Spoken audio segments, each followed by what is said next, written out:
போதன்பர்க் என்கிற ஒரு பட்டணம் இருக்கிறாரு. அங்கதான் ஊழியத்திற்காக நான் வந்திருந்த சமயம் அந்த பட்டணத்துக்கு பக்கத்துல ஒரு தீவு இருக்கிறது. கடலுக்குள்ள ஒரு தீவு, ஒரு சின்ன அழகான தீவு. இங்க நிறைய மக்கள் குடியிருக்கிறாங்க, ஆலயம் எல்லாம் இருக்கிறது. இந்த தீவு பகுதியில இந்த ஒரு அழகான ஒரு ஆலயம்.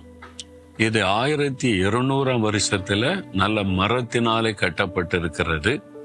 அதன் பிறகு 1450 கற்களாலே இந்த ஆலயத்தை கட்டி இப்பவும் இது ஆராதனை இங்க நடைபெற்று வருகிறது. இது ஒரு லுத்தரன் தேவாலயம். இங்க நிறைய மக்கள், லுத்தரன் மக்கள் இருக்கிறதை பார்க்க முடிந்தது.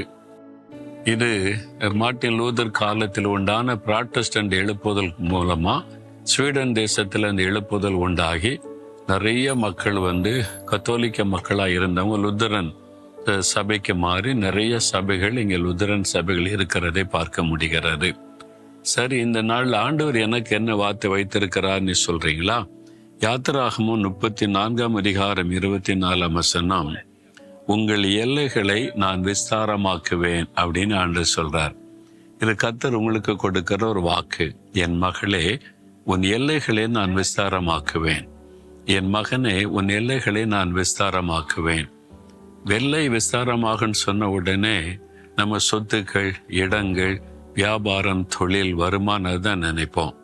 அது மாத்திரம் இல்லை, உன்னுடைய ஆவிக்குரிய எல்லைகள், உன்னுடைய விசுவாசின் எல்லைகள் விஸ்தாரமாக்கப்படணும். அபிஷேகத்தின் எல்லைகள் விஸ்தாரமாக்கப்படணும். ஆண்டவர் மேல் வைக்கிற அன்பின் எல்லைகள் விஸ்தாரமாக்கப்படணும். நம்முடைய வாழ்க்கையில அந்த தெய்வீக குணங்கள், ஆவிக்குரிய அனுபவங்கள் விஸ்தாரமாகணும். அதை வைத்துதான் மற்ற ஆசீர்வாதங்கள் நம்மை தொடர முடியும். அதனால் இப்பொழுது நீங்கள் இருப்பதை விட ஆண்டவர் மேல விசுவாசம் உங்களுக்கு விஸ்தாரமாகும். உங்களுடைய அபிஷேகம் விஸ்தாரமாகும். நீங்கள் கர்த்தர் மேல வைக்கிற விசுவாசம் அது விஸ்தாரமாகும். அதை வைத்து தேவன் உங்களை ஆசீர்வதிப்பார். அது மாத்திரம் இல்ல, உங்களுடைய வருமானம், உங்களுடைய தொழில், உங்களுடைய வேலை எல்லாவற்றிலையும் ஒரு விஸ்தாரத்தை, ஆண்டவர் எல்லைகளை விரிவாக்கி தருவதை நீங்கள் பார்க்க முடியும். அதுதான் கர்த்தர் உங்களுக்கு கொடுக்கிற வாக்கு தத்தம். ஒருவேளை நீங்க ஊழியம் செய்து கொண்டிருந்தால் ஊழியத்தின் எல்லைகளை ஆண்டவர் விஸ்தாரமாக்கி தருவார். இதை நீங்கள் விசுவாசிங்க. உங்க வாழ்க்கையில நீங்கள் இருக்கிறதை கர்த்தர் விரும்பாதபடி விஸ்தாரமாக்கி கொடுக்கணும்னு கர்த்தர் விரும்புகிறார். அதை நீங்க விசுவாசித்து எந்தெந்த பகுதியில் உங்களுக்கு விஸ்தாரமாக்கப்படணும்னு நீங்க விரும்புறீங்களோ, எதிர்பார்க்குறீங்களோ, அந்த காரியத்துல அந்த அற்புதம் நடக்கும். இப்ப விசுவாசிக்கிறீங்களா? உங்களுக்கு எந்த பகுதியில எல்லைகளை விஸ்தாரமாக்க நீ விரும்புகிறீங்க?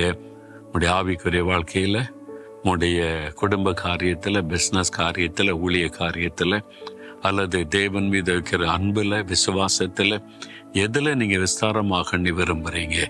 எல்லைகளை விஸ்தாரமாக்குங்க ஆண்டவரேன்னு சொல்லி ஆண்டவர் வாக்கு கொடுத்ததை நிறைவேற்றுவார். இப்ப தெளிவா தெரிஞ்சிட்டுல நீங்க விஸ்தாரமாக்கப்படணும் என்பது. அப்போ ஒரு ஜெபம் பண்ணுங்க. தகப்பனே, உன் எல்லைகளை விஸ்தாரமாக்கவே நீ வாக்கு கொடுத்தீங்க. என் வாழ்க்கையில ஆவிக்குரிய எல்லைகளை விஸ்தாரமாக்கும், ஊழியத்தின் எல்லைகளை விஸ்தாரமாக்கும், உம்மீது வைக்கிற அன்பிலும் விசுவாசத்துல நான் விஸ்தாரமாக்கப்படணும். ஆண்டவரே, பிசினஸின் எல்லைகளை விஸ்தாரமாக்கும். என் வாழ்க்கையை நீர் ஆசீர்வதித்து பெருக பண்ணி விஸ்தாரமாக்குகிறதற்காய் ஸ்தோத்திரம், ஸ்தோத்திரம். இயேசுவின் நாமத்தில் ஜெபிக்கிறேன் பிதாவே. ஆமேன், ஆமேன்.